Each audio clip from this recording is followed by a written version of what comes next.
Bonsoir, bonsoir, chers téléspectateurs, chers internautes. Bonsoir, bonsoir. J'espère que vous allez bien dans vos demeures respectives. Comme je vous ai promis aujourd'hui de faire un direct et de parler un peu sur la situation du Congo. Euh, Pourquoi le Congo est dans l'impasse aujourd'hui? Donc, sans plus tarder, en tout cas, nous allons faire notre direct.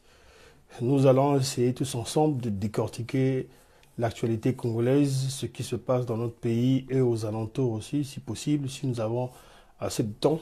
Mais sinon, nous allons nous attarder sur notre sujet du jour. Pourquoi le Congo est dans l'impasse aujourd'hui? Donc, pour commencer d'abord, j'aimerais bien répondre à certains internautes pour leur dire que on a reçu beaucoup de questions inbox. Les gens nous ont demandé de faire ce direct et de parler un peu de la situation du pays parce que on se fait porte-parole de la population. Les populations n'ont pas des gens en qui eux ils peuvent compter, des gens en qui ils peuvent parler de leur situation. C'est pour cela que nous on fait, en tant que président du MODEC, on s'est fait porte-parole de ce peuple marginalisé, de ce peuple abandonné.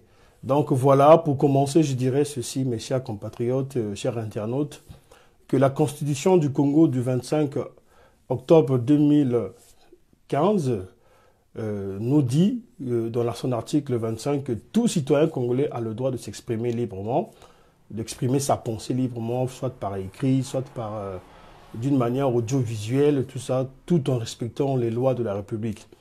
Et aujourd'hui, je constate que non, l'intolérance au niveau de nos compatriotes, au niveau de beaucoup de personnes aujourd'hui, les gens aujourd'hui ne veulent plus entendre un autre son de cloche. Les gens, ils veulent être seulement que nous soyons là pour encenser le pouvoir irresponsable de Brazzaville, encenser des dirigeants incompétents, parce que il y a des jeunes aujourd'hui, des jeunes désœuvrés, qu'on a recrutés au niveau du pays, qui parlent maintenant aujourd'hui dans les réseaux sociaux, parce que ces jeunes désœuvrés, ces jeunes qui sont là, dans le travail, c'est seulement encenser les incompétents qui sont au Congo, pour recevoir au retour des miettes.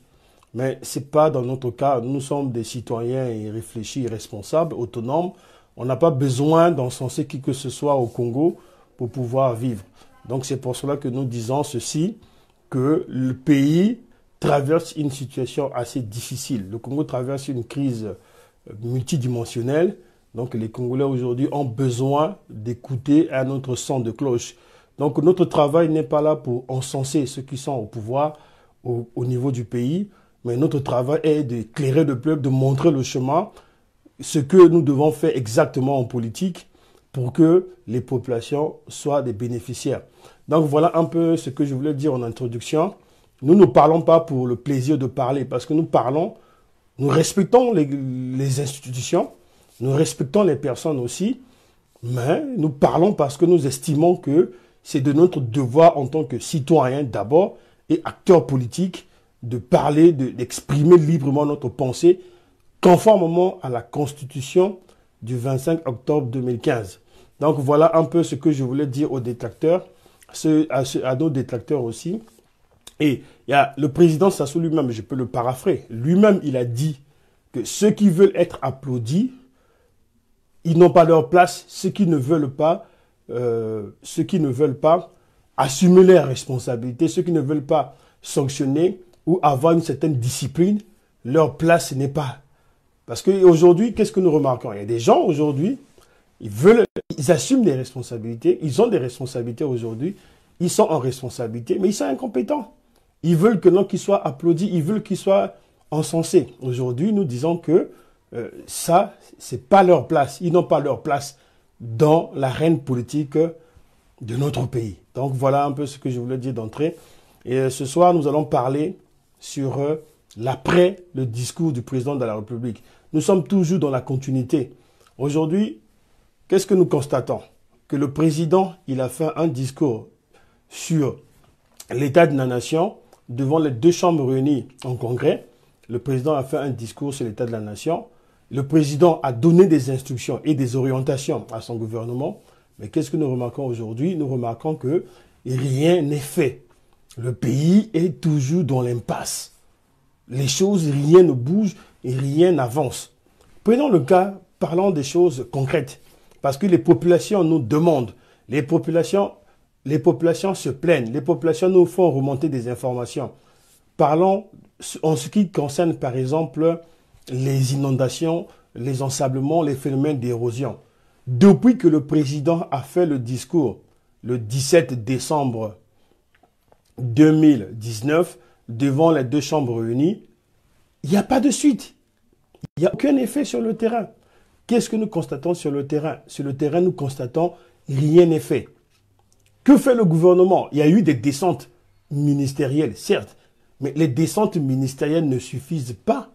Parce que les populations, ce que les populations nous disent, les populations attendent des résultats, les populations attendent du concret. Les populations veulent voir que les choses changent. Les populations veulent voir que non, que ça bouge et que leurs conditions de vie s'améliorent. Jusqu'aujourd'hui, ce n'est pas le cas. Ce n'est pas le cas. Prenons l'exemple d'un filou. Le quartier Filou, la base vers le rond-point Mououmi, tout ça. Il y a un phénomène d'ensablement dans cette zone-là. Et que fait le gouvernement? Bon, d'abord, au lieu d'aller voir un peu la responsabilité du gouvernement, allons d'abord au niveau de la mairie d'abord de Brazzaville. Que fait la mairie de Brazzaville depuis qu'il y a eu des phénomènes d'inondation, il y a des phénomènes d'érosion? Qu'est-ce que nous constatons au niveau de la mairie de Brazzaville? L'immobilisme total. Un immobilisme total au niveau de la mairie de Brazzaville. Et aujourd'hui, j'ai été choqué, je le dis ouvertement, j'ai été choqué de voir l'adjoint au maire de la ville de Brazzaville, le premier adjoint au maire de la ville de Brazzaville, M. Guy Marius Okana, s'insurger contre les kiosques des opérateurs de téléphonie mobile parce que pour eux, leur emplacement au niveau de l'espace urbain n'est pas bien. Donc, ils ont donné un ultimatum aux kiosques des compagnies de téléphonie mobile de déguerpir l'espace urbain. Mais attendez, je dis que aujourd'hui, les Congolais, les Brazzavillois, la préoccupation des Brazzavillois, ce n'est pas la gesticulation que fait M. Guy Marius Okana. Ce n'est pas ces gesticulations, mais les Brazzavillois ont besoin que leurs conditions de vie changent. Il y a des problèmes d'ensablement, il y a des problèmes d'érosion, il y a des problèmes d'inondation dans Brazzaville.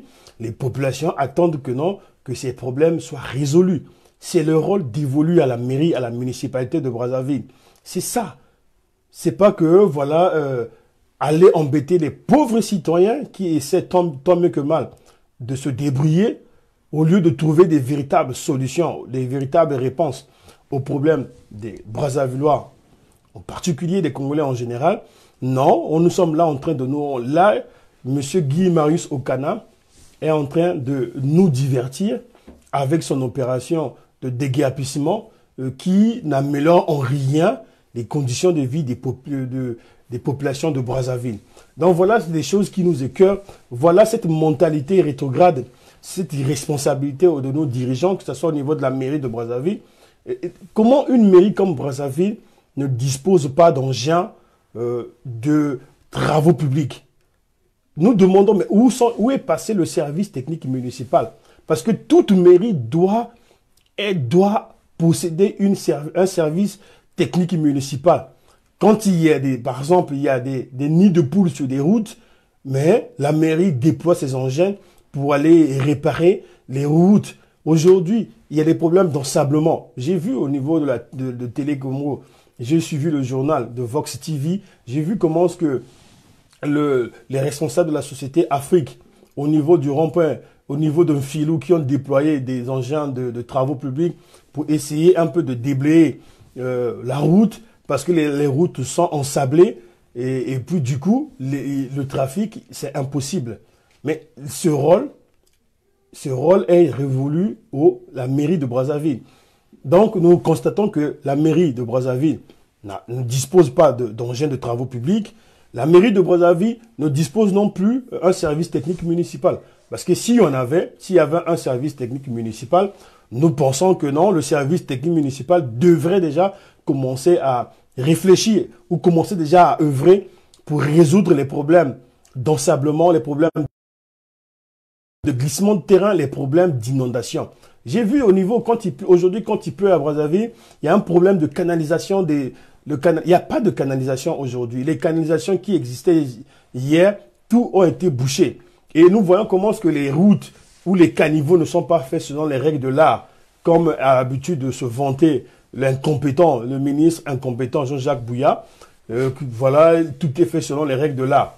Nous avons vu la route de la Corniche, les baies de la Corniche, même pas 5 ans. La route n'a pas pu tenir 5 ans. Il y a eu aujourd'hui effondrement de la route. Et qu'est-ce qu'on nous dit que non? Mais non, c'est la montée des niveaux la montée des eaux, c'est ce qui a fait que non, que la route puisse s'effondrer. Mais quand on construit, on fait une étude topographique, on étudie le terrain, on étudie l'environnement, tout ça. On ne peut pas bâtir, on ne peut pas construire des routes comme ça. Et quand je vois monsieur Oscar Otoka, qui est aujourd'hui le coordinateur des grands travaux, envoyer la responsabilité, donner la responsabilité aux entreprises de contrôle, au bureau de contrôle, je dis que non, il y a quelque chose qui ne va pas. Il y a anguille sur roche. Je pense qu'ils sont tous incompétents.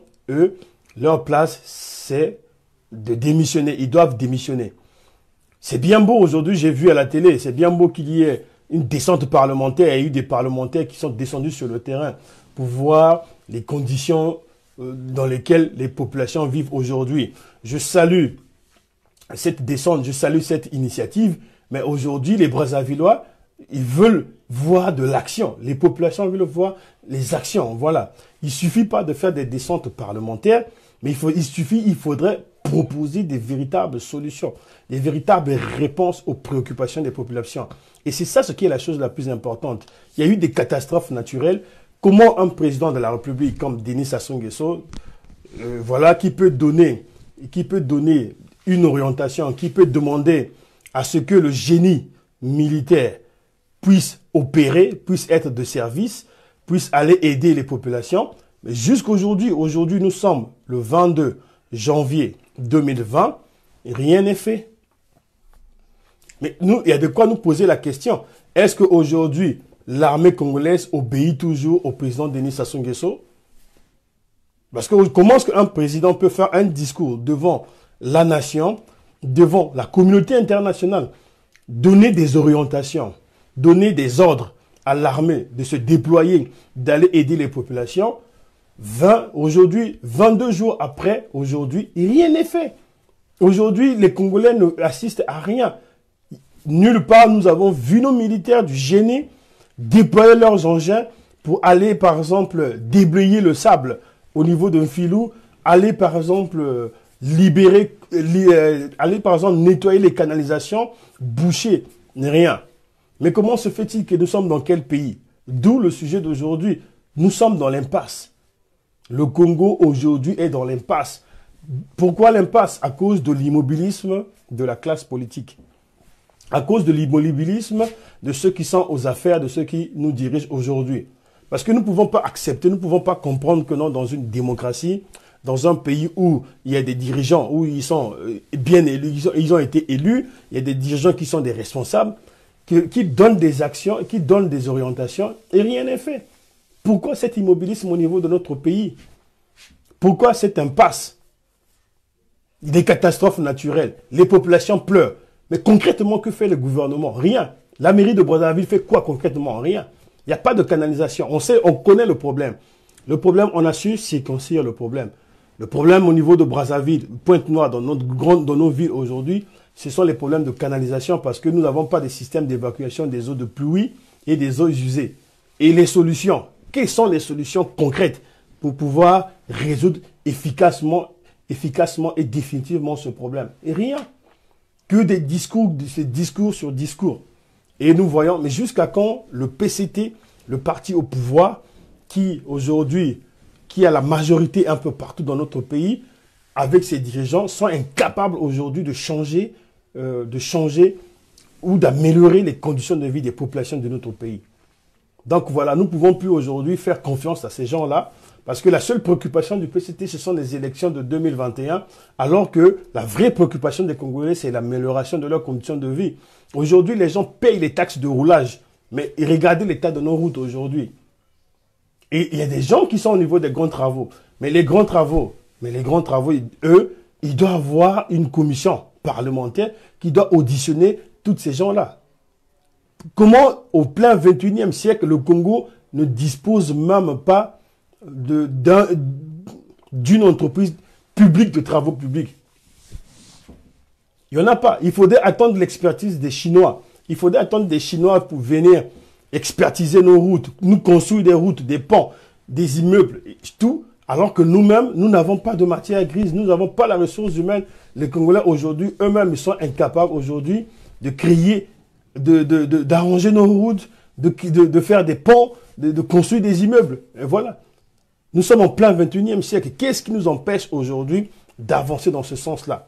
Mais nous pensons que non, il y a l'irresponsabilité de nos dirigeants. Parce qu'un pays comme le Congo, nous ne devons pas manquer des experts. Ils devront avoir une contre-expertise par rapport à tout ce qui a été fait au niveau des grands travaux. Nous devons expertiser. Il faudrait qu'il y ait un audit des grands travaux. Demain, il y aura un audit dans tout le pays des grands travaux. Toutes les réalisations que M. Bouya a fait sur notre pays doivent être auditées, doivent être expertisées. Il faudrait qu'il y ait une contre-expertise par rapport à tout ce que nous avons vu. Parce que c'est un problème. Nous pouvons dire que Bouya, M. Bouya peut être accusé d'homicide involontaire. Voilà. Nous pouvons accuser M. Bouya d'homicide involontaire puisque par rapport à tout ce qui se fait dans notre pays aujourd'hui, il y a des morts. Nous avons vu comment est-ce que la route nationale numéro 2 est en train de se dégrader. Toutes les routes faites par les grands travaux, rien aujourd'hui, la nature nous démontre que rien n'a été fait au sérieux. Les choses n'ont pas été faites selon les règles de l'art. Parce que si les choses ont été faites selon les règles de l'art, nous n'assisterons pas à ce que nous voyons aujourd'hui. Donc, il y a des coupables, il y a des responsables. Et les responsables sont bien identifiés. C'est au niveau du ministère de l'aménagement du territoire et des grands travaux. Et ces gens-là doivent être sanctionnés. Et nous allons dire ceci, nous ne pouvons pas comprendre dans un pays où il y a de la démocratie, soit disant que nous sommes dans une démocratie, soit disant que le Congo a des armes, que le pays continue à stagner, que le pays soit toujours dans l'immobilisme avec un gouvernement qui ne bouge pas. Voilà. Un gouvernement qui est incapable aujourd'hui de trouver les solutions aux problèmes des Congolais. D'où j'introduis le deuxième sujet de ce soir, c'est le programme de mise en place par le gouvernement incompétent de Clément Mamba, le programme dont ils ont baptisé le PND, Programme national de développement. Aujourd'hui, à 15 mois des élections présidentielles, c'est quoi le bilan de ce PND que le gouvernement Mwamba a mis en place? Parce que n'oublions pas qu'on nous a vanté, ce programme-là. Non, pour résoudre la crise congolaise, le gouvernement a mis en place un programme national de développement. C'est un programme d'investissement. Aujourd'hui, nous voyons ce programme est tombé dans l'eau. 50 ans de mensonges, 50 ans d'aliénation avec le PCT. Et jusqu'à quand le PCT va continuer à mentir les Congolais? Jusqu'à quand le PCT va continuer à marcher sur l'intelligence des Congolais? Qu'est-ce que le PND nous a apporté? Rien. Le programme phare de ce gouvernement de Clément Mamba, c'était le PND. Mais nous avons constaté que le gouvernement Clément Mamba a fini par signer un accord d'ajustement structurel avec le FMI, un accord d'aide financière avec le FMI. Maintenant, qu'est-ce que nous a servi le PND? Le PND ne nous a pas servi. Nous l'avons dit, en temps de crise, on ne peut pas mettre en place un programme d'investissement parce que nous n'avons avec nos propres moyens. Si le Congo avait disposé, soit on avait nos propres moyens, oui, c'était possible. Mais s'il fallait aller s'endetter auprès des bailleurs financiers internationaux, c'était vraiment difficile pour nous de mettre en place un PND. Parce qu'aujourd'hui, c'est normal, un banquier, je suis père de famille ici, je suis endetté. Mais la première des choses pour résoudre mon problème de la dette, c'est de revoir un peu mes dépenses. C'est ce que devait faire le gouvernement Mwamba. Revoir d'abord le budget, les dépenses publiques. Voilà. Aujourd'hui, le Congo est en crise. Le président continue à voyager, à dépenser beaucoup d'argent pour organiser des sommets pour la Libye, pour ses déplacements privés ou personnels, il y a un coût. Il y a un coût au niveau du fonctionnement de l'État, il y a un coût. Et tout ceci, ce coût pèse sur le budget, pèse aussi sur le pays. Maintenant, aujourd'hui, comment est-ce que nous pouvons faire? Le PND, ça a été un échec. Le PND n'a pas été un programme qui devait nous aider à sortir de la crise. Alors que le Congo aujourd'hui, face à la situation de la crise, le Congo a besoin d'un programme d'austérité. Tous les pays l'ont fait. La Grèce l'a fait aussi. C'est vrai que ça a été difficile avec les Grecs. En 10 ans, la Grèce a pu rétablir son équilibre macroéconomique et ça a permis aujourd'hui à ce que la Grèce soit compétitive, puisse attirer les investisseurs. Aujourd'hui, la Grèce est dans la croissance. Il y a une croissance et aujourd'hui, l'économie grecque est en relance. C'est la même chose que le Congo devait faire. Nous, on devait, pour rétablir vraiment l'équilibre macroéconomique, il fallait qu'on puisse mettre en place un vrai programme d'austérité. Et c'est ce qui n'a pas été fait. Aujourd'hui, nous continuons toujours avec les mêmes habitudes, mais nous ne pouvons pas évoluer, nous ne pouvons pas résoudre la crise. On continue toujours avec les mêmes habitudes. Si nous ne sommes pas capables de serrer la ceinture, de baisser un peu nos dépenses publiques, mais je ne pense pas que non, le Congo sera capable aujourd'hui de sortir de la crise. Donc, nous pouvons dire que non, le gouvernement de Clément Mamba, c'est un gouvernement qui a échoué lamentablement. Aujourd'hui, le gouvernement, il n'y a plus de raison d'être du gouvernement de Clément Mamba. Un grand économiste, il a montré que non, en économie, il ne vaut plus rien. Donc Clément Mamba, sa place, c'est dans les calanques grecques. Le Congo aujourd'hui a besoin d'un nouveau gouvernement. Le Congo aujourd'hui a besoin de nouvelles personnes avec une nouvelle orientation, une nouvelle vision. Parce que comment se fait-il que le président, il parle, le président, il a parlé, il a donné des orientations à son gouvernement, des instructions pour que cela soit mis en place. Rien n'est fait. Aujourd'hui, nous sommes le 22 janvier 2020. Rien n'est fait. Donc, nous constatons que non, nous pouvons dire que le gouvernement de Clément Mamba a échoué. Et le gouvernement de Clément Mamba, c'est un gouvernement démissionnaire, c'est un gouvernement incapable de résoudre le problème des Congolais. Aujourd'hui, il y a des problèmes d'ensablement. Il ne suffit pas d'accuser la nature, que non, voilà, il y a le réchauffement climatique. Certes, il y a le réchauffement climatique, mais nous ne devons pas être là en train de se lamenter. On fait la politique pour trouver des réponses aux problèmes des populations, pour améliorer les conditions de vie des populations. C'est ça, l'engagement politique. L'engagement politique, c'est ça. Excusez-moi, mais qu'est-ce que nous constatons? Nous constatons que le gouvernement Clément Mamba a échoué lamentablement. Rien ne marche dans notre pays, d'où nous avons intitulé notre sujet l'impasse. Le Congo est dans l'impasse. Que ce soit au niveau de l'Assemblée nationale, au niveau du Sénat, au niveau de toutes les institutions, le Congo est dans l'impasse. Le Congo n'avance pas. Le pays est là, le pays stagne. Pourquoi? Parce qu'on ne peut pas évoluer, on ne peut pas continuer avec les mêmes personnes. Tant que nous aurons toujours les mêmes situations, les mêmes personnes pour nous diriger, nous pensons que non, nous n'allons pas évoluer d'un iota. Parce que nous constatons que ce sont les mêmes personnes qui sont caractérisées par l'immobilisme. Il y a l'immobilisme dans notre pays. Les choses n'avancent pas. Voilà. Alors que le Congo regorge des milliers de personnes. Le Congo regorge de la matière grise. Il y a beaucoup de Congolais que nous échangeons, que nous pensons que non, demain, s'ils sont aux affaires, ils peuvent apporter leur expertise pour faire avancer le pays. Mais le pays est pris en otage. Le pays est bloqué par une bande d'incompétents du PCT, des gens qui sont incapables de faire quoi que ce soit. Même au niveau spirituel, le Seigneur Jésus avait dit, il a raison pour dire que on ne peut pas confier les perles au pourceau. Parce que le pourceau, il ne connaît pas l'importance des perles. Parce que le pourceau, si vous lui confiez des perles, mais il va le fouler aux pieds. Et c'est exactement la même chose avec le PCT. On ne peut pas confier des responsabilités de notre pays au pourceau.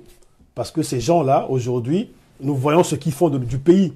Le pays stagne, le pays est dans l'impasse. Aucun domaine dans notre pays n'avance. Il n'y a aucun domaine aujourd'hui, nous pouvons dire que le Congo excelle. Le Congo excelle en rien, sinon que dans les antivaleurs que nous n'arrêtons pas de décrier. Mais ce sont les antivaleurs aujourd'hui qui sont devenues les normes dans notre société, alors que dans d'autres pays, on lutte efficacement contre les antivaleurs, notamment contre la corruption. Il y a l'exemple du Rwanda, Il y a l'exemple du Botswana, des pays aujourd'hui qui se sont battus efficacement contre la corruption et aujourd'hui qui ont des résultats spectaculaires en matière économique, en matière de démocratie. Donc voilà un peu ce que je voulais dire par rapport au niveau du PND. Le PND a été un échec, c'est un échec, nous devons le reconnaître. Et si la base de ce gouvernement de Clément Mamba, c'était le PND, mais étant donné que le PND, ça a été un échec, c'est un fiasco, donc le gouvernement de Clément Mamba doit démissionner. Clément Mamba doit démissionner avec son gouvernement, laisser la place à une nouvelle génération, à un nouveau gouvernement avec des nouvelles personnes, parce que tous ces ministres, on voit l'immobilisme au niveau ministériel. Si nous pouvons prendre chaque ministère, chaque ministère avec le gouvernement de Clément Mamba, nous allons voir que eux, ils n'ont pas été capables d'améliorer les conditions de vie de la population. Les Congolais aujourd'hui souffrent alors que le Congo regorge de la matière grise, le Congo regorge des hommes qui sont capables aujourd'hui de changer les choses. Donc nous pensons que le gouvernement de Clément Mamba n'a plus sa place, y compris son PND. Et le troisième sujet que nous allons aborder ce soir, ce sera sur le dialogue. Le dialogue et les élections présidentielles de 2021. Aujourd'hui, mes chers compatriotes, au niveau du dialogue, aujourd'hui, nous avons dit et nous avons réaffirmé que nous avons toujours été pour le dialogue. Nous sommes constants dans nos idées, nous ne changeons pas, nous sommes pour le dialogue, mais aujourd'hui, nos idées ont évolué parce que nous avons vu la situation de notre pays. Aujourd'hui, la situation de notre pays, la situation socio-économique de notre pays n'est pas ruisselante aujourd'hui. Donc, nous pensons que s'il faudrait dialoguer avec nos compatriotes, il faudrait dialoguer sur des bases saines. Nous ne pouvons pas seulement dialoguer, uniquement pour parler des élections. Les élections, il y a un calendrier électoral qui est connu ou bien qui sera publié, mais ça, nous le mettons d'abord à l'index. Ce qui nous intéresse aujourd'hui, c'est nos populations, c'est l'amélioration des conditions de vie de nos populations. Parce que aujourd'hui, nous voyons que l'espace politique est verrouillé. Disons les choses clairement. L'espace politique est verrouillé. Le PCT a tout verrouillé. Et si nous allons discuter sur quelle base? Voilà. Si nous voulons discuter, c'est pour discuter, pour qu'il y ait ouverture de l'espace politique, pour que nous puissions discuter aussi sur comment trouver des solutions efficaces aux problèmes que connaît notre pays, surtout au niveau socio-économique. Voilà les choses qui nous intéressent. Ce qui nous intéresse, c'est pas parler seulement uniquement des élections. Les élections auront bel et bien lieu en 2021. Nous voyons qu'aujourd'hui, il y a des candidats qui se déclarent. Parfait Kolela s'est déclaré candidat pour les élections. Nous voyons aussi qu'il y a des gens qui font des propositions aussi, notamment Tchati Mabiala a fait une proposition pour rallonger le mandat présidentiel de 2 ans pour pouvoir organiser des élections en 2023. Nous disons que non, niet. Il n'y a pas le calendrier électoral, les élections seront tenues dans les délais. En 2021, il n'y aura pas de rallonge du mandat de Denis Sassou Nguesso. Le PCT a échoué lamentablement et nous pensons que le PCT doit respecter le calendrier électoral. Mais le dialogue, nous pensons qu'il faudrait qu'il y ait une nouvelle base. Aujourd'hui, que ce soit les élections, que ce soit le dialogue, pourquoi il n'y a plus d'engouement? Parce que nous constatons qu'il n'y a plus d'engouement. Les Congolais ne sont plus intéressés par ces sujets. Pourquoi? Mais parce que ce sont toujours les mêmes acteurs. Ce sont les mêmes méthodes, les mêmes choses, les redites. Et les gens sont fatigués aujourd'hui de parler, de voir les mêmes acteurs politiques, de faire les mêmes choses. Ça devient une redondance. Les gens veulent voir un changement total et véritable dans notre pays. Les gens, ils veulent qu'il y ait une nouvelle classe politique, qu'il y ait de nouveaux dirigeants. Parce qu'aujourd'hui, il n'y a pas d'engouement, même pour les élections présidentielles de 2021. Déjà, nous savons déjà que les dés sont pipés. Les dés sont pipés, nous savons que le PCT aujourd'hui n'arrête pas, au lieu que la préoccupation du PCT soit l'amélioration des conditions de vie des populations. Aujourd'hui, avec leur nouveau secrétaire général, ils ne parlent que de l'élection présidentielle de 2021. Mais c'est avec quel bilan politique que le PCT va se présenter devant les Congolais? Parce que le bilan politique du PCT est chaotique. Le bilan du PCT est très chaotique. C'est un parti qui a montré que dans toutes les échelles, ils ont échoué lamentablement. Parce qu'on arrive, on ne peut pas comprendre qu'un parti qui a la majorité au Sénat, à l'Assemblée nationale, et aujourd'hui, au niveau administratif, que le PCT est partout et que le PCT est incapable aujourd'hui de changer la moindre chose dans notre pays. Qu'est-ce que les Congolais ont connu avec le PCT? Que des antivaleurs, voilà. Les enrichissements illicites, la concussion, la corruption, les détournements de fonds publics et ainsi de suite. Que des antivaleurs. Le PCT n'a fait que prôner des antivaleurs dans notre pays. Le PCT n'a rien apporté dans le débat politique ni dans l'amélioration des conditions de vie de nos populations. Voilà. Donc pour nous, nous savons que non, même pour les élections présidentielles de 2021, les dés sont pipés. Nous savons que non, aujourd'hui, ce n'est pas notre préoccupation aujourd'hui. Ce qui nous préoccupe aujourd'hui, c'est le quotidien. C'est ce que nous faisons aujourd'hui, comme disent les Anglais, now, maintenant. C'est le maintenant qui nous intéresse. Parce que quand les populations nous interpellent, ils nous demandent, mais qu'est-ce que nous allons faire? Qu'est-ce que nous allons faire aujourd'hui? Il y a des gens aujourd'hui, à cause du phénomène d'ensablement, ils n'ont plus de toit. Et le gouvernement, que fait le gouvernement? Le gouvernement ne fait rien, toujours dans l'immobilisme. Je l'ai toujours dit et je le répète, le rôle du gouvernement congolais ne consiste pas uniquement à payer les salaires des fonctionnaires, des retraités ou la bourse des étudiants. Ça, ce n'est pas le rôle uniquement dévolu au gouvernement. Parce que tous les Congolais aujourd'hui ont besoin de l'assistance, ont besoin que l'État puisse leur venir en assistance. Mais l'État congolais, c'est comme nous sommes dirigés par des incompétents, des irresponsables. Pour eux, ils pensent que non, une fois que l'État a payé les bourses des étudiants ou les salaires des fonctionnaires et les pensions des retraités, le rôle de l'État se limite là seulement et c'est fini. Et voilà la mentalité que le PCT a inculquée chez les Congolais. Mais ça, c'est de l'irresponsabilité. Le rôle de l'État, c'est de s'occuper des 5 millions de citoyens congolais. Voilà. Tous les Congolais aujourd'hui ont le droit de bénéficier de l'assistance de leur État. Mais ce n'est pas le cas dans notre pays. Non, le président Denis Sassou Nguesso paye les salaires. Mais le salaire, c'est un droit. Le salaire, c'est un droit. Et personne aujourd'hui peut me dire que ce soit Sassou, aucun membre du PCT, je le dis et je le redis, aucun membre du PCT n'est bénévole, ne fait du bénévolat. Sassou, c'est un fonctionnaire de l'État, il travaille pour l'État congolais, il est payé par l'État congolais, parce que Sassou ne fait pas du bénévole. Que ce soit le Premier ministre, que ce soit les ministres, les députés, les maires, les adjoints aux maires, tout ce monde-là, ils ont des salaires, ils sont payés, ils ont des rémunérations, ils sont rémunérés. Donc aujourd'hui, le PCT n'est pas dans le bénévolat. Il n'y a pas à dire merci pour des gens dont le rôle est de produire. C'est ça, les Congolais. C'est l'argent des contribuables. L'argent n'appartient pas à Sassou ni à sa famille. L'argent, c'est l'argent du pétrole, c'est l'argent des contribuables. C'est l'argent du peuple, c'est l'argent des Congolais. Parce que le pétrole appartient aux Congolais. Et aujourd'hui, Sassou et son gouvernement, ils sont pas des bénévoles. Ils sont rémunérés. Donc, les gens qui sont rémunérés, ils ont des comptes. Aujourd'hui, quand nous demandons, nous parlons ainsi, on nous traite de... On n'insulte personne. En ce qui me concerne, je ne suis pas là pour insulter ou dire quoi que ce soit. Mon rôle, c'est que les gens ont des responsabilités dans notre pays. Les gens ont voulu avoir des responsabilités. Ils doivent les assumer et correctement. Ce n'est pas de mon rôle aujourd'hui. Si les choses sont bien faites, selon les règles de l'art, nous allons applaudir. Mais qu'est-ce que nous constatons? On fait une boucherie pour une boucherie minable.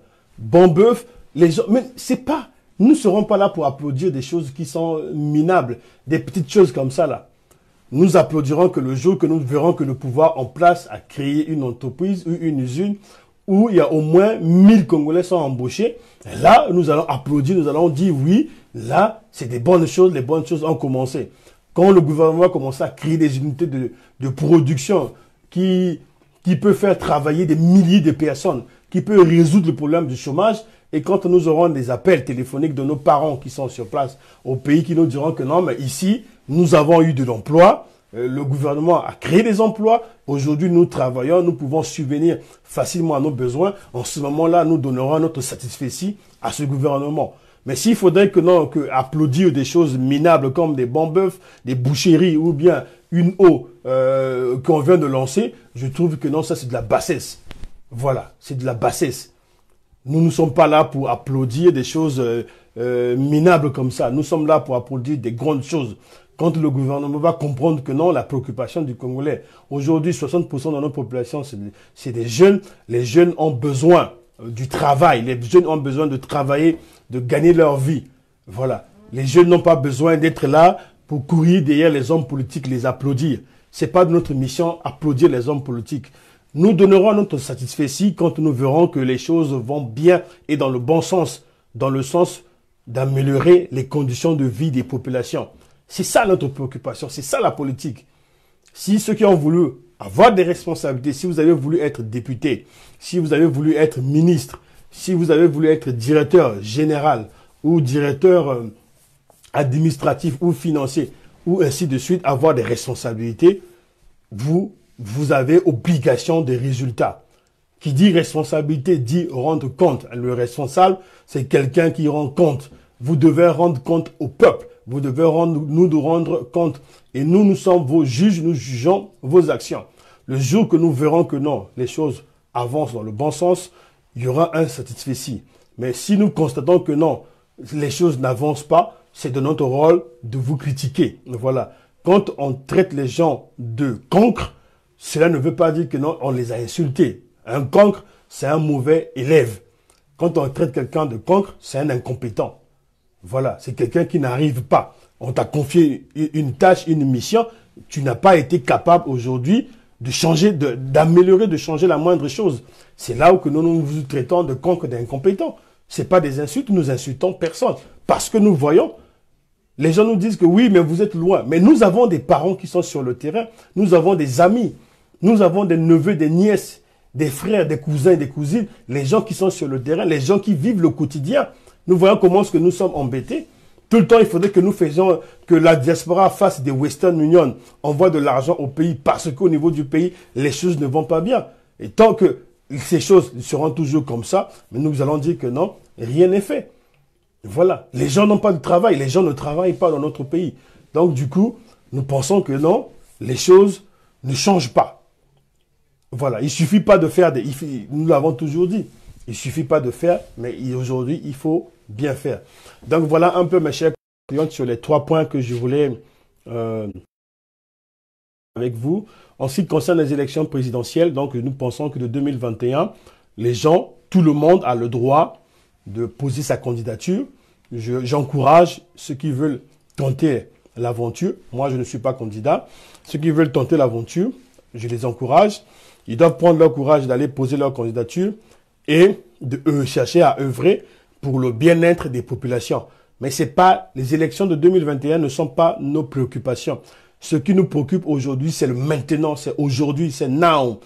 Ce que nous voulons voir aujourd'hui, que les conditions de vie de nos populations congolaises changent aujourd'hui, pas demain.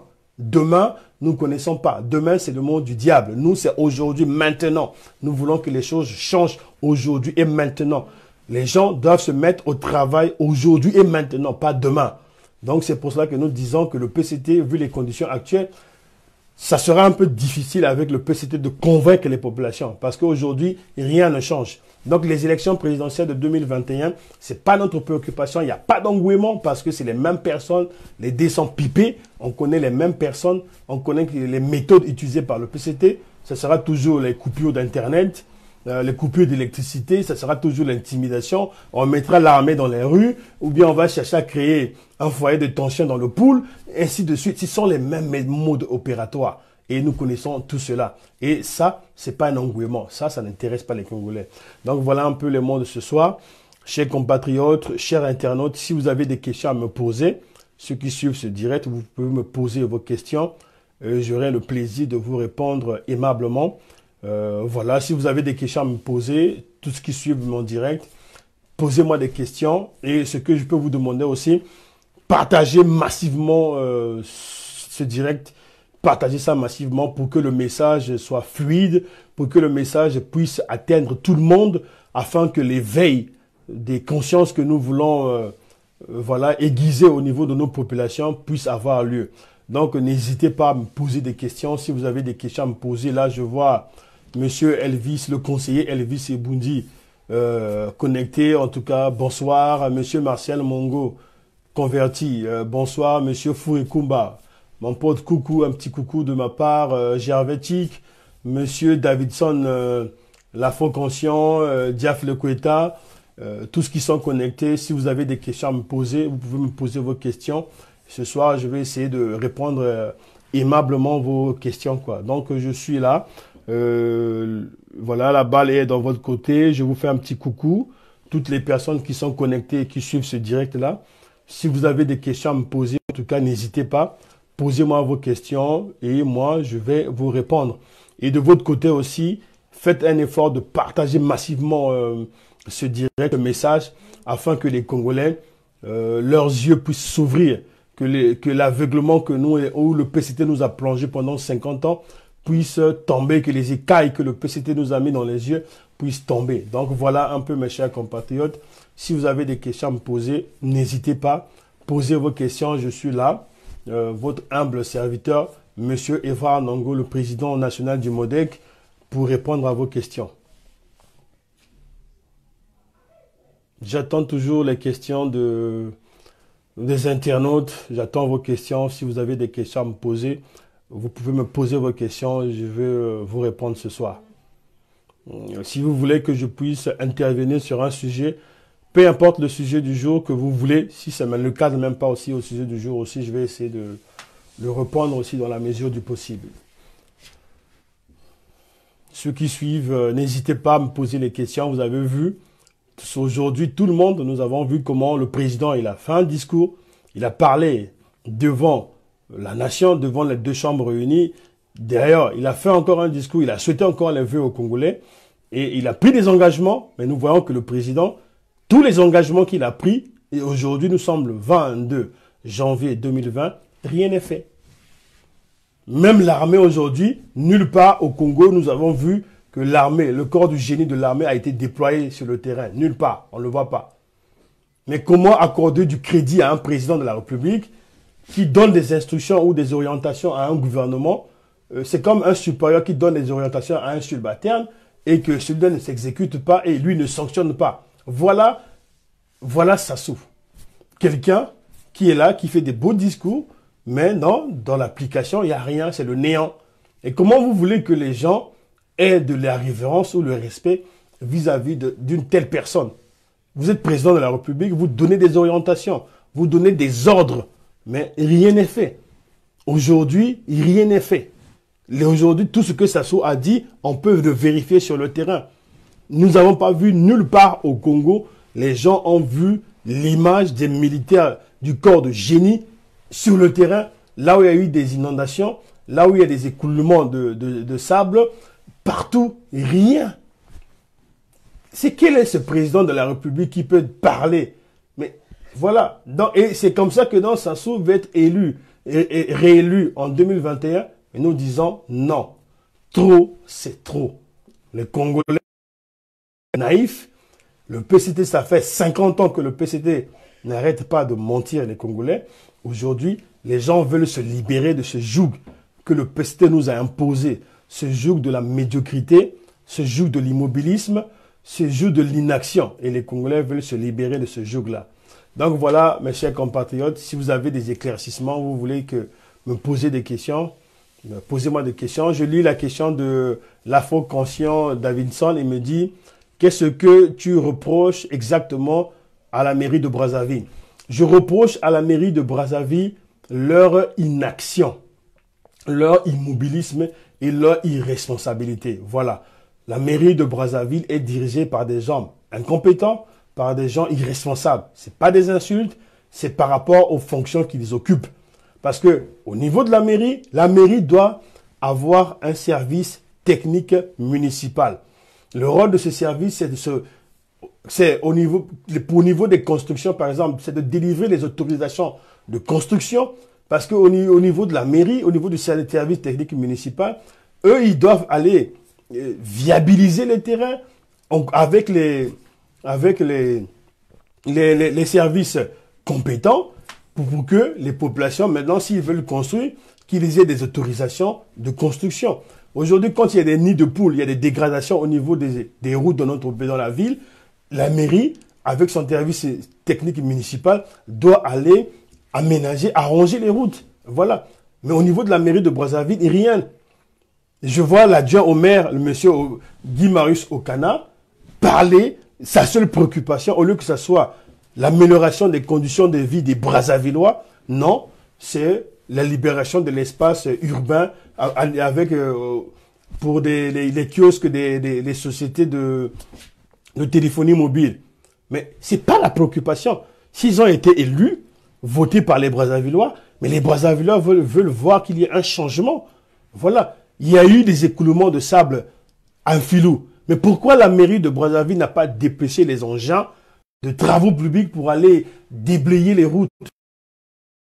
La mairie n'a pas aidé les populations de se débarrasser des maisons qui ont été englouties dans le sable. Pourquoi la mairie ne les a pas aidés? Et qu'est-ce que la mairie a fait concrètement par rapport à ce problème-là? Parce que nous savons que non, les gens, j'ai suivi les reportages, les images, que les populations se plaignent que non, c'est depuis Sadelmi là-bas, vers Mukondo, en haut là-bas, que l'eau ramène un peu du sable. Et pourquoi la mairie de Brazzaville aujourd'hui ne procède pas à la mise en place des canalisations pour l'évacuation des eaux de pluie et des eaux usées? La mairie attend quoi? Voilà. C'est des moyens, on doit encore attendre les Chinois, alors que non, tout ça, ça relève de l'expertise de la mairie. Voilà un maire qui est avec toute sa clique des incompétents. Donc voilà, mes chers compatriotes, ce que je peux dire. Et ces gens-là ne méritent pas la confiance des Brazzavillois. Je pense que ce soit la mairie de Brazzaville ou la mairie de Pointe-Noire ou les autres mairies. Ces maires, comme ils sont nommés, doivent démissionner. Parce que ce n'est pas possible. On ne peut pas admettre que non, en plein 21e siècle, que le Congo continue à stagner, que nos villes ressemblent toujours aux villes du Moyen-Âge. Alors qu'aujourd'hui, avec la technologie, le développement de la technologie, nous pouvons rimer nos villes à la mondialisation aujourd'hui. Nous pouvons avoir des villes modernes. Nous pouvons mettre en place des systèmes des égouts, des systèmes performants pour évacuer les eaux de pluie et les eaux usées. Nous avons le fleuve, nous pouvons aménager les berges de fleuve afin que le fleuve ne puisse pas déborder de son lit. Tout ça, ça s'étudie. Mais aujourd'hui, que fait le maire? La préoccupation du maire de Brazzaville, c'est la morgue de Brazzaville. C'est au niveau de la morgue, arranger la morgue pour que les gens meurent. Voilà le cynisme, voilà l'irresponsabilité, voilà la malhonnêteté de ceux qui nous dirigent, des dirigeants municipaux de Brazzaville ou de Pointe-Noire. Donc voilà ce que je peux dire par rapport à ce sujet. Et si vous avez d'autres questions à me poser, vous pouvez me poser des questions. Continuez, n'hésitez pas à poser des questions. Si vous avez besoin des éclaircissements, je peux encore vous apporter certains éclaircissements. Donc continuez toujours à partager massivement la vidéo. Je vois monsieur Jean-Martin, vous êtes connecté, vous êtes là, vous suivez le direct. Si monsieur Jean-Martin, vous avez des questions à me poser, en tout cas, n'hésitez pas. Posez-moi vos questions, je vais vous répondre, quoi. Stéroïde, Christ, mon Christo. Si toi aussi tu as des questions à me poser aussi, n'hésite pas. Pose-moi tes questions aussi par rapport à l'actualité, à tout ce qui se passe aujourd'hui dans notre pays. Et moi, j'essaierai de vous répondre. Et continuez aussi à partager massivement cette vidéo afin que le message puisse atteindre bon nombre de nos compatriotes. Parce que nous voulons que non, comme c'est écrit, que vous connaîtrez la vérité et la vérité vous rendra libre. Nous voudrons que les Congolais connaissent la vérité. Pendant 50 ans, le PCT n'a dirigé que dans le mensonge. Maintenant, aujourd'hui, nous sommes capables aujourd'hui de mettre à nu tout le mensonge du PCT. Voilà. Nous sommes capables aujourd'hui de mettre à nu tout le mensonge du PCT. Débattre avec tous les dirigeants politiques du PCT, sans tabou, dans tous les domaines. Nous sommes capables aujourd'hui de mettre à nu cette mafia qui est le PCT, qui a conduit notre pays dans le gouffre, qui a conduit notre pays dans cette crise multidimensionnelle. Nous sommes capables aujourd'hui de mettre à nu leur magouille. Et c'est ce que nous faisons parce que nous voudrons que les Congolais se réunissent et que du PCT afin que demain, qu'il y ait une nouvelle génération qui va se lever avec force et vigueur pour mettre hors d'état de nuire, oui, cette bande de mafia qui est le PCT. Voilà. N'hésitez pas, si vous avez d'autres questions à me poser, posez-moi vos questions. Et si vous n'avez plus, s'il n'y a plus de questions à me poser, je pense que je vais prendre congé de vous, chers compatriotes. N'hésitez pas, n'ayez pas honte de poser vos questions. N'ayez pas honte en tout cas. Posez-moi vos questions. Je vois J, mon grand le bachelor. En tout cas, coucou mon grand le bachelor. Bonsoir, papa John Diabou. Gervais Tic, bonsoir. Toutes les personnes qui sont connectées, qui suivent ce direct, en tout cas, je vous salue. Si vous avez des questions à me poser, n'hésitez pas à me poser des questions. Voilà, je suis là, votre humble serviteur, pour vous répondre à vos questions. Il y a encore l'Afro Davidson qui me pose la question, qu'aurait pu faire le génie militaire ont-ils les moyens d'étaler? Justement, le génie militaire, c'est la preuve, c'est maintenant que nous allons savoir si effectivement le génie militaire congolais dispose du matériel des travaux publics ou pas. Parce que le président, il a parlé, parce que eux, normalement, ce sont des experts.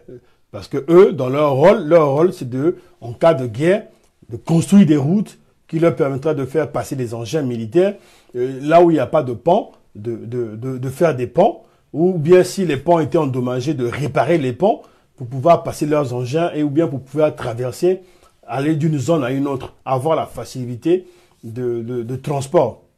Voilà le rôle du génie militaire. Mais non, si le génie militaire congolais a du matériel, de travaux publics, mais nous le saurons, parce que le président l'a demandé. Nous avons tous dit que non, les Congolais veulent voir, parce que cette expertise, que fait cette expertise militaire? Cette expertise peut être mise, le rôle de l'armée, c'est de défendre l'intégrité territoriale, de s'occuper du pays, voilà, de défendre les institutions. Mais aujourd'hui, le peuple congolais est dans la misère, le peuple congolais est dans les catastrophes naturelles. C'est le rôle de l'armée, comme ça se passe sous d'autres cieux. Sous d'autres cieux, quand il y a des catastrophes naturelles, l'armée est déployée pour aider les populations, pour contribuer à la reconstruction du pays. Nous aussi, nous voudons que notre armée, qui aujourd'hui ne sommes pas agressés, nous sommes en paix avec tous nos voisins et que nos militaires, voilà, descendent sur le terrain pour pouvoir aider les populations. Et c'est en ce moment-là que non, voilà, c'est la seule manière aujourd'hui de réconcilier l'armée avec le peuple. Au lieu que les militaires soient seulement là à s'ennuyer dans les camps, dans les casernes, mais le temps, je pense que non, ça sera, c'est très important aujourd'hui, ce sera très judiciable aujourd'hui que les militaires descendent sur le terrain, aider les populations pour pouvoir s'en sortir, quoi. Donc voilà. C'est l'occasion pour nous aujourd'hui de voir si effectivement le corps du génie de l'armée dispose des engins. Parce que s'ils en ont, mais pourquoi ils ne mettront pas au service de la population? Puisque ça ne sert à rien. Ça ne sert à rien que non, voilà, au camp génie, là-bas en Pila, je ne sais pas si c'est toujours en Pila ou c'est toujours... non, ou bien ils ont déplacé le camp génie. Mais ces engins qui étaient là-bas, que ces engins sortent, que ces engins aillent où il y en a besoin. Au lieu que ces engins pourrissent avec voilà, de la poussière, tout ça, mais que ces engins de travaux publics sortent et puissent aller secourir les populations. Donc voilà. Je ne sais pas si ma réponse vous a convaincu ou pas, mais vous avez le droit aussi de me dire que si vous n'êtes pas d'accord avec mes propositions ou mes idées, nous sommes en démocratie, donc vous avez aussi votre point de vue aussi, je peux le prendre aussi en compte, quoi. Donc, si vous avez des questions à me poser, continuez à me poser des questions. Je vois Lona sucré-salé qui est connectée. Lona sucré-salé, je ne sais pas si c'est une dame ou un monsieur. Bienvenue dans ce direct-là. Si vous avez des questions à me poser, n'hésitez pas à me poser des questions. Au cas contraire, je pense que je vais prendre congé de l'ensemble des internautes, quoi, des intervenants, quoi. Je suis toujours dans l'attente de vos questions. Si vous avez des questions à me poser, n'hésitez pas. Posez-moi des questions et je vais vous répondre, quoi. Et de votre côté aussi, continuez à partager massivement ce direct aussi, afin que ce message puisse atteindre bon nombre de nos compatriotes, parce que nous voudrions que nos compatriotes soient éclairés, nous voudrions que nos compatriotes aussi comprennent les enjeux aujourd'hui. Donc ça fait 50 ans de mensonges du PCT. Nous pensons que le temps de la vérité est arrivé, l'heure de la lumière est arrivée, et que le peuple doit être éclairé, les Congolais doivent être éclairés sur tout ce qui se passe aujourd'hui dans notre pays et au niveau international aussi. Donc voilà, si vous avez des questions à me poser, je suis toujours là, disponible à répondre à vos questions. Je ne veux pas non plus abuser de votre temps aussi, parce que demain, il y a des gens qui vont travailler demain. Je ne veux pas abuser de votre temps. Je vois Madame Agnès Ounounous qui est connectée, qui suit ce direct aussi. Bonsoir Madame Agnès Ounounous. En tout cas, bienvenue dans ce direct. Si vous avez des questions, vous en tant que présidente de la diaspora congolaise, on a commencé la diaspora, on a commencé ensemble avec vous. Vous m'avez vu à l'œuvre, donc Madame Agnès Ounounous, si vous avez des questions à me poser par rapport à l'actualité congolaise, n'hésitez pas, posez-moi vos questions, je vous répondrai quoi. Voilà. Maman la présidente, vous êtes la bienvenue. Donc si vous avez les questions à me poser, maman la présidente, n'hésitez pas, posez-moi vos questions, je vous répondrai. Je suis là, je vous écoute, je vous écoute.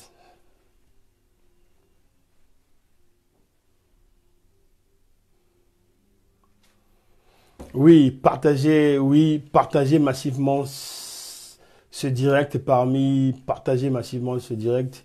Oui, je vois encore une question de l'Afro-Conscient Davinson. En tout cas, merci beaucoup, l'Afro-Conscient Davinson, de toutes les questions que vous posez, en tout cas, pour éclairer les Congolais. Le ministre des Grands Travaux doit-il être sanctionné? Oui, effectivement, le ministre des Grands Travaux doit être sanctionné. Parce que vous savez que non, dans les pays développés, dans les pays industrialisés, quand on est ministre, on est responsable. Et quand il y a des choses qui ne vont pas bien, on le prend sur soi, on doit démissionner. Parce qu'un ministre rend les comptes.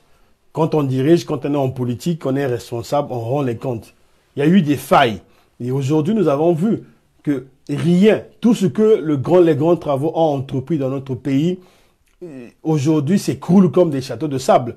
Donc nous disons que non, il y a la responsabilité, il y a sa responsabilité qui est engagée. Par exemple, aux fissures, il y a eu d'abord des fissures sur la route de la Corniche. Mais quand il y avait eu des fissures, c'était déjà une alerte aussi. Qu'est-ce que les autorités ont fait? Rien. Ils ont laissé tomber, ils ont attendu jusqu'à ce qu'il y a eu maintenant l'écoulement maintenant d'une partie maintenant de la chaussée, d'une partie de piétonne de la Corniche. Ce qui prouve à suffisance que le ministre des grands travaux ne font pas ces travaux, les travaux ne sont pas exécutés selon les règles de l'art. Parce que le ministre nous a parlé d'Imboulou. Je me souviens très bien. Il nous a parlé, par exemple, d'Imboulou. Aujourd'hui, le Congo a toujours un déficit criard de l'électricité. Les Congolais n'ont pas toujours l'électricité en permanence, y compris l'eau.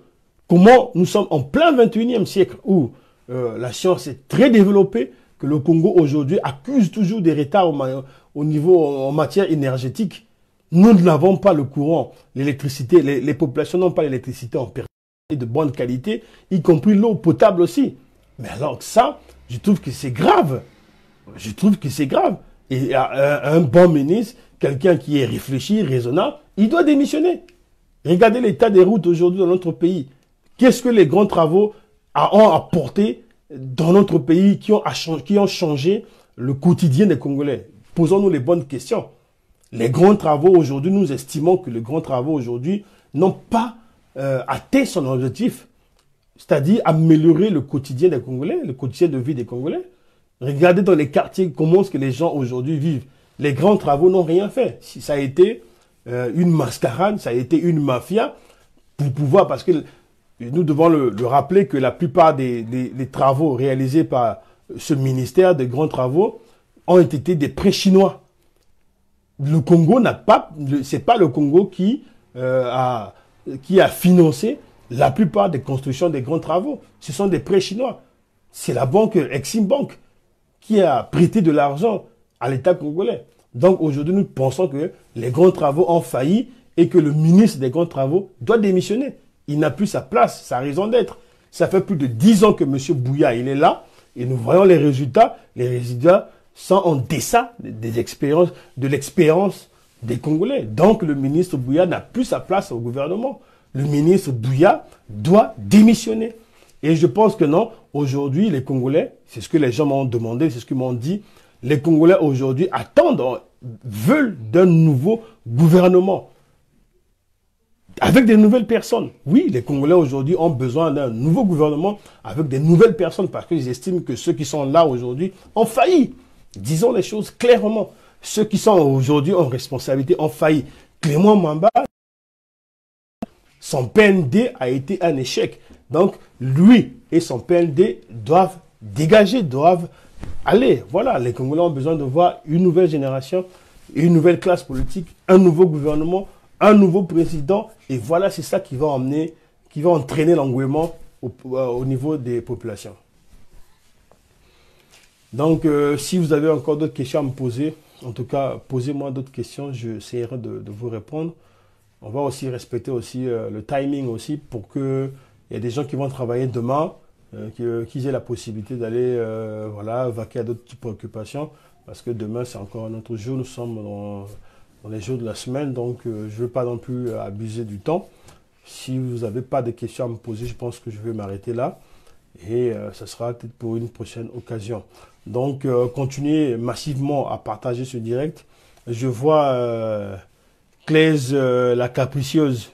Je ne sais pas si c'est une dame, Claise la capricieuse, bonsoir. Bienvenue dans ce direct. Si vous avez des questions à me poser, n'hésitez pas, posez-moi vos questions. Je vois Charty Missitou, en tout cas, bonsoir. Si vous avez des questions à me poser, posez-moi vos questions. Ah, monsieur l'afro-conscient Davidson, en tout cas, chapeau, félicitations pour ce soir parce que vous êtes très réactif ce soir. Bon, je vais encore lire encore votre question aussi. Je pense que ça sera peut-être la dernière pour ne pas abuser du temps et essayer de répondre encore à votre question. Si l'élection présidentielle n'est pas une priorité pour les Congolais, donc la gouvernance électorale n'est pas problème alors, n'est pas un problème alors. Mais si la gouvernance électorale aussi, c'est un problème parce qu'aujourd'hui, en 2016, il y a eu des élections présidentielles et en 2021, il y aura d'autres élections présidentielles aussi. Mais pendant ce laps de temps, pendant ces 5 ans, il y a eu des enfants qui étaient nés et qui avaient 13 ans en 2016 et qui en 2021, ils auront 18 ans. Il faudrait qu'il y ait recensement.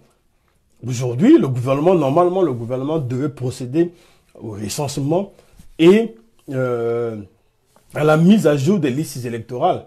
Voilà, donc ça devait être une préoccupation parce que on peut pas garder le même fichier électoral de 2016 pour reporter cela en 2021. Non, parce que entre temps, il y a eu des gens qui sont décédés, il y a eu des gens qui se sont déplacés, qui ne sont plus au pays, tout ça. Le gouvernement doit tenir compte de tout ça. Mais je pense que non, au niveau des délais, c'est maintenant qu'il fallait procéder au recensement administratif de la population. Et voilà, comme ça, à réfléchir comment organiser dans les bonnes conditions les élections présidentielles de 2021. C'est vrai que ce n'est pas une autre préoccupation parce que nous connaissons le mode opératoire du PCT. Le PCT, en 50 ans, n'a jamais changé son mode opératoire. C'est la même chose. Nous pensons que non, ils veulent continuer avec les mêmes listes électorales. Ils veulent continuer avec les mêmes méthodes. Demain, ils vont chercher à couper Internet. Demain, ils vont chercher à mettre l'armée dans la rue. Demain, ils chercheront à créer encore des soubresauts dans le Poulou ou bien ailleurs dans le pays. Et le PCT va chercher toujours des boucs émissaires pour pouvoir masquer leur incompétence. Et d'où, il n'y a pas d'engouement, d'où les Congolais ne s'intéressent même pas aujourd'hui à ces élections. Parce que les Congolais l'ont vu. En 2016, qu'est-ce qu'on nous a dit? Oui, allons seulement le programme national pour le développement. Qu'est-ce que ça nous a apporté quoi? Le programme de Sassou a apporté quoi? Les Congolais attendent parce que le PCT a un bilan. En 5 ans, le PCT doit être capable de défendre son bilan. Et les Congolais aujourd'hui, tout le monde, même l'enfant qui vient de naître aujourd'hui, les enfants qui grandissent, savent que le PCT a échoué lamentablement. Le PCT n'a pas été à la hauteur de l'espérance des Congolais. C'est un parti c'est un parti qui doit être dissous, c'est un parti qui est appelé à disparaître. Parce que c'est inadmissible. Nous ne pouvons pas comprendre qu'est-ce qui a empêché le PCT aujourd'hui, avec tous les leviers du pouvoir. Le PCT aujourd'hui a tout tous les leviers du pouvoir. Donc le PCT a la capacité aujourd'hui de changer considérablement le quotidien des Congolais, de changer considérablement notre pays. Mais le PCT ne l'a pas fait. Les Congolais, aujourd'hui, une population de 5 millions, il y a au moins, comme les statistiques nous le disent aujourd'hui, nous pouvons dire que 60% de la population congolaise vit avec moins de 1 dollar par jour. C'est inadmissible. Alors qu'un pays qui produit du pétrole, un pays où les bons dieux nous ont bénis, nous avons de l'eau en permanence, nous avons des forêts avec 10 millions de terres arables. Le Congo aujourd'hui, au niveau agriculture, aujourd'hui, nous n'avançons pas. Donc voilà, donc avec tous les ingrédients aujourd'hui, le Congo n'arrive pas à décoller, le Congo n'arrive pas à mettre un terme à cette crise. Pourquoi? Mais parce que nous avons les mêmes personnes. D'où il n'y a pas d'engouement, d'où les populations sont résignées parce qu'ils ont vu les mêmes personnes. Des gens qui ont fait 10 ans, 15 ans, 20 ans ministres, mais quelqu'un qui a fait 10 ans, 15 ans, 20 ans ministre, qu'est-ce qu'il peut encore produire de bon? Rien. Même demandant ceux qui ont fait ressources humaines, à un moment donné, il faudrait qu'il y ait recyclage. À un moment donné, les gens ont besoin d'autre chose, de voir autre chose. Voilà, on ne peut pas continuer avec des gens qui sont là pendant plus de 10 ans, 15 ans, 20 ans, 30 ans ministres, qui ont montré que leur niveau de saturation, parce qu'ils ne peuvent plus faire quelque chose d'extraordinaire, et du coup, continuer avec ces mêmes personnes-là. Voilà l'aveuglement du président Denis Sassou Nguesso, l'aveuglement du PCT, d'où les Congolais n'ont plus d'engouement. Donc, ça soit la gouvernance électorale, il faut revoir de fond en comble la gouvernance électorale parce que c'est un sujet qui est capital, mais ça ne procure aucun engouement au niveau des populations parce que les populations, tant que les Congolais ils vont apprendre que ce seraient les mêmes personnes.